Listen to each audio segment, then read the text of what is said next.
എല്ലാവർക്കും നമസ്കാരം. എല്ലാവരും സുഖായിരിക്കുന്നു എന്ന് കരുതുന്നു. സാധാരണ നമ്മൾ തയ്യാറാക്കിയെടുക്കുന്ന ചട്നിയിൽ നിന്നും തികച്ചും വ്യത്യസ്ത രീതിയിൽ തയ്യാറാക്കിയെടുത്ത ചട്നിയാണ് ഇന്നത്തെ.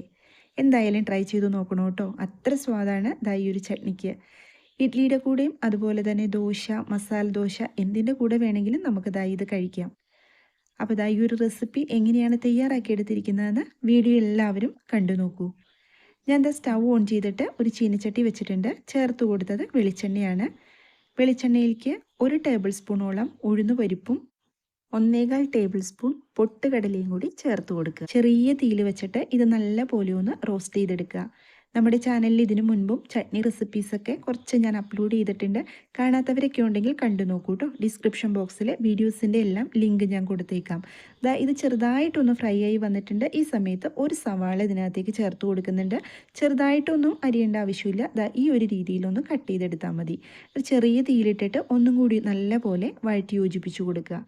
സവാളയുടെ നിറവും ചെറുതായിട്ടൊന്ന് മാറി വന്നിട്ടുണ്ട്. ഈ ഒരു സമയത്ത് ഇതിനകത്തേക്ക് പച്ചമുളക് ചേർത്ത് കൊടുക്കുക. അപ്പോൾ എരിവിനാവശ്യമായ പച്ചമുളക് ഞാൻ ഒരെണ്ണം ചേർത്തിട്ടുണ്ട്. ഒരു കഷ്ണം ഇഞ്ചി ചേർത്ത് കൊടുത്തിട്ടുണ്ട്. അതുപോലെ 2 വറ്റൽ മുളകും കൂടി ചേർത്ത് കൊടുക്കുക. ഇതെല്ലാം കൂടി നല്ല പോലെ ഒന്ന് വഴറ്റിയെടുക്കുക. അപ്പോൾ പച്ചമുളകിൻ്റെയും വറ്റൽമുളകിൻ്റെയൊക്കെ എരിവനുസരിച്ച് ചേർത്ത് കൊടുക്കണം കേട്ടോ. നല്ല എരിവുള്ളത് കൊണ്ടാണ് ഞാൻ ഇത്ര എടുത്തിട്ടുള്ളൂ. അതുപോലെ ശ്രദ്ധിക്കേണ്ടത് പച്ചമുളക് മാത്രം ചേർത്ത് കൊടുത്തിട്ട് ഈ ചട്നി തയ്യാറാക്കി എടുക്കരുത്. വറ്റൽമുളകും കൂടി ചേർത്ത് കൊടുക്കണം. എങ്കിലാണ് ചട്നിക്ക് ഒരു പ്രത്യേക ടേസ്റ്റ് നമുക്ക് കിട്ടുള്ളൂ. ഇനി ഒരു തക്കാളി അത്യാവശ്യം പുളിയുള്ളതാണ്. ഒരെണ്ണം ചേർത്ത് കൊടുത്തിട്ടുണ്ട്. നിങ്ങൾക്ക് ഇനി വേണമെച്ചാൽ ഇതിനകത്തേക്ക് വളരെ കുറച്ച്, ഒരുപാടൊന്നും ചേർത്ത് കൊടുക്കരുത്, പുളി ചേർത്ത് കൊടുക്കാം. ഞാൻ ചേർത്ത് കൊടുക്കുന്നില്ല. തക്കാളിക്ക് അത്യാവശ്യം നല്ല പുളിയുണ്ട്. അപ്പോൾ ചിലവർക്ക് ഈ ഒരു ചട്നിയിലേക്ക് ഒരു പുളിരസം ഇഷ്ടമുണ്ടാവും. അങ്ങനെ വെച്ചാൽ ഈ സമയത്ത് ചേർത്ത് കൊടുക്കാം കേട്ടോ. ചെറിയ തീയിൽ വെച്ചിട്ട് നല്ലപോലെ ഒന്ന് വഴറ്റി യോജിപ്പിച്ചിട്ടുണ്ട്.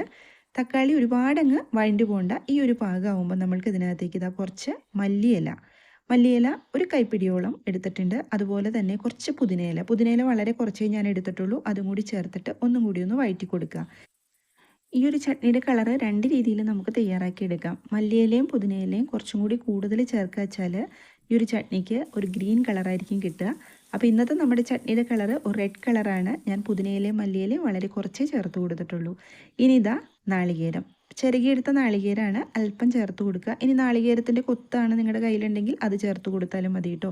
ഈ നാളികേരം ചേർത്തിട്ട് ഒരുപാടങ്ങ് ഫ്രൈ ചെയ്യേണ്ട ആവശ്യമില്ല. ആ നാളികേരത്തിൻ്റെ ഒരു പച്ച ടേസ്റ്റ് ഉണ്ടല്ലോ, അത് മാറിക്കിട്ടാൻ വേണ്ടിയിട്ട് മാത്രം നമ്മളൊന്ന് ഇളക്കി കൊടുക്കുക. ഈ ഒരു സമയത്ത് ഞാൻ സ്റ്റൗ ഓഫ് ചെയ്ത് കൊടുത്തിട്ടുണ്ട് കേട്ടോ. സ്റ്റൗ ഓഫ് ചെയ്തതിന് ശേഷം ഇതിനകത്തേക്ക് കുറച്ച് കായത്തിൻ്റെ പൊടി നമുക്ക് ചേർത്ത് കൊടുക്കേണ്ടതുണ്ട്. ഒരുപാടൊന്നും വേണ്ട, ഒരു 1/4 ടീസ്പൂണിലും താഴെ. അത് സ്റ്റൗ ഓഫ് ചെയ്തിട്ട് ചേർത്ത് കൊടുത്താൽ മതി. എന്നിട്ട് ഒന്നും കൂടി നല്ലപോലെ ഒന്ന് വഴറ്റി കൊടുക്കുക.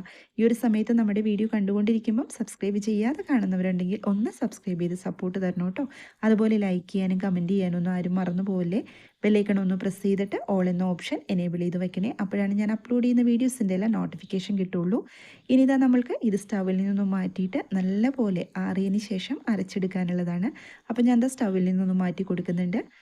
ഇനി മിക്സിയുടെ ജാറിനകത്തേക്ക് നല്ലപോലെ ആറിയിട്ടുണ്ട് കേട്ടോ. അത് നമ്മൾ ചേർത്ത് കൊടുക്കുക. ഇനി ഇതിനകത്തേക്ക് കുറച്ച് കറിവേപ്പിലയും കൂടി ചേർത്ത് കൊടുക്കുക. പാകത്തിന് ഉപ്പും. ഇനി ഇത് ഒന്ന് അരച്ചെടുക്കണം. അപ്പോൾ അരച്ചെടുക്കുമ്പോൾ നമുക്ക് 2 രീതിയിൽ അരച്ചെടുക്കാം. ചമ്മന്തിയായിട്ട് എടുക്കണ വെച്ചാൽ അങ്ങനെയാവാം കേട്ടോ. ചോറിൻ്റെ കൂടെ കഴിക്കാനായിട്ടും നല്ല ടേസ്റ്റ് തന്നെയാണ്. പക്ഷേ ഇന്ന് നമ്മൾ തയ്യാറാക്കിയെടുക്കുന്നത് ചട്നി ആയിട്ടാണ്. അപ്പോൾ ഞാൻ കുറച്ച് വെള്ളം ഒഴിച്ചിട്ട് അരയ്ക്കുന്നുണ്ട്. അപ്പോൾ അരയ്ക്കുമ്പോൾ ഒരുപാട് വെള്ളം കൊടുത്ത് അരയ്ക്കരുത്, കുറേശ്ശെ വെള്ളം ചേർത്തിട്ട് അരച്ചെടുക്കുക. അതിനുശേഷം ഇതിനകത്തേക്ക് നമുക്ക് എത്രയാണോ ചട്നിക്ക് വെള്ളം വേണ്ടത് അത് ചേർത്ത് കൊടുക്കുക. ഇന്ന് നമ്മൾ ഈ രീതിയിലാണ് തയ്യാറാക്കിയെടുക്കുന്നത്. ഇനി നമ്മൾക്ക് ഇതിനകത്തേക്കൊന്ന് വറുത്തിടണം. വറുത്തും കൂടി ഇടുമ്പോഴാണല്ലോ നമ്മുടെ ചട്നിയുടെ ടേസ്റ്റൊക്കെ ഒന്നും കൂടി കൂടുതൽ കിട്ടുക. അതിന് വേണ്ടിയിട്ട് വെളിച്ചെണ്ണയിലേക്ക് ചൂടായി കഴിയുമ്പോൾ കുറച്ച് കടുകും അതുപോലെ തന്നെ വറ്റൽമുളകും കറിവേപ്പിലയും കൂടി ചേർത്തിട്ട് നല്ല പോലെ ഒന്ന് മൂപ്പിച്ചെടുക്കുക. ഇനി നമ്മുടെ ചട്നിയുടെ മുകളിലേക്ക് ഒഴിച്ചു കൊടുക്കുക.